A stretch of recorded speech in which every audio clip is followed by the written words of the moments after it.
Can you imagine sewing a wedding dress?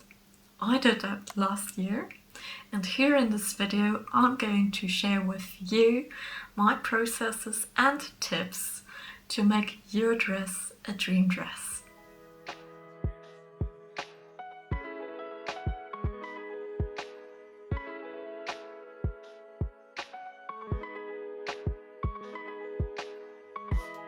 My first advice, if you are designing your dress from scratch and are working full-time, calculate enough time in.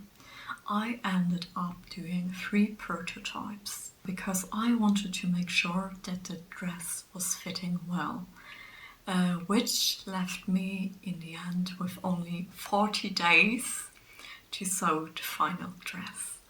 And that wasn't enough time, and I managed to do it, but it was a bit stressful. So I would say take at least 6 months to do your dress.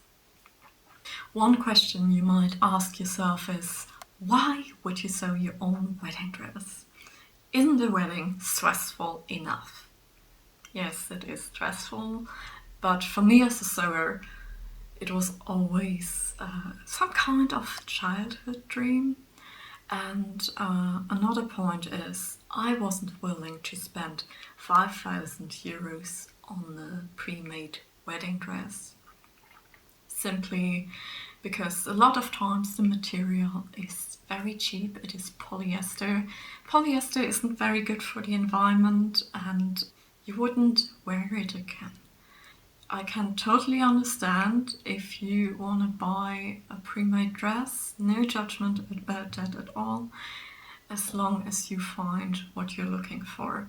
And I didn't find a pre-made silk dress that was in my price range where I liked the design. So I decided to design it on my own from scratch. And that's where I can give you some advice today, if you want to do the same. Another point is sourcing the materials. Calculate enough time for that.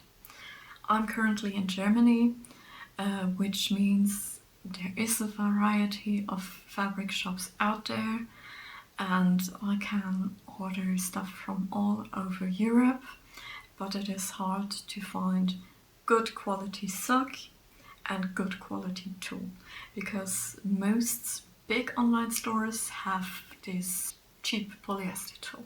If you're living in Europe, I can recommend the Tulle Factory if you want to buy silk tulle. It's very nice silk tulle compared to polyester tulle. There are worlds in between. Silk tulle is very flowy. It really flows with the wind and with your movements, and you cannot compare it to polyester tulle. Even if you buy the more expensive polyester tulle, it still will fall a bit more stiff and not so nicely. There's also cotton tulle, which is a bit heavier than the silk tulle. Also very nice if you want to go for that. And the other thing is silk. And that took me a while, because silk is very expensive. And you want to go for a good quality silk that is in a color that you like. And I ordered some samples from fabric shops, from bigger fabric shops online, and I didn't like them. I had to dig a bit deeper, and then found Zatur fabrics, which I can 100% recommend. They are a small Czech shop which buy directly from the producer, and they buy in small amounts, and they have a lovely silk selection, and really check out their site, they're lovely. In the US I cannot recommend any shops, but if you live in the US and want to help others, please write down a comment with your recommendations. I always loved the idea of wearing a wedding dress again to another event, which is why I chose a modular design. My tulle skirt is detachable, so that I can wear the dress again to another event as a cocktail dress or an evening gown. It is also one reason why I decided not to go fully white. I went with a light rose color, and I'm very happy about it because I can wear this dress again without the tulle. And if I want, I can wear the tulle again in another outfit a bit differently.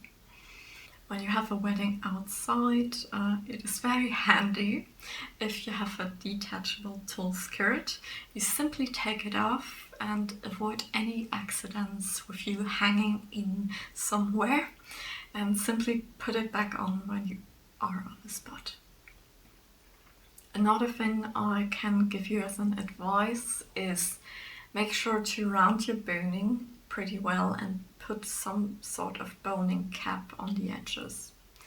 First time you wear it, you won't notice it, but if you wear it another time, as I did, you can feel the boning poking a bit through the dress, and I really would give you the advice, put some boning cap or some paper tape around the edges to make sure that your boning isn't coming through. If you're creating a wedding dress with foam cups, definitely sew the foam cups yourself. I regret not buying some foam fabric and sewing them myself, but I was a bit time restricted and then decided, no, I'm going to go for the pre-made ones.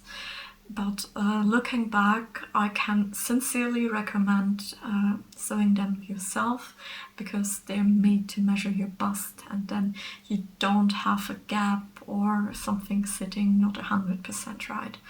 In the end, it didn't matter so much, but my inner perfectionist is still seeing that.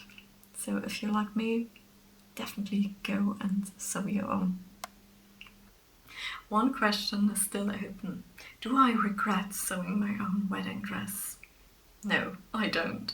And to everyone who's pondering about sewing their own wedding dress, I can 100% recommend it. I am so happy I did it, and I made my dream dress with the materials I wanted and for under 500 euros. And if you want to have a silk dress, it is hard to find this good quality materials for this price. Thank you so much for watching my video. Give it a like if you enjoyed it, and if you want to continue watching some fashion and sewing content, subscribe to my channel. I would be more than happy. By the way, up there I linked a video about color analysis. If you also struggle about finding your color type, definitely go and check that out. You will find something that might help you further.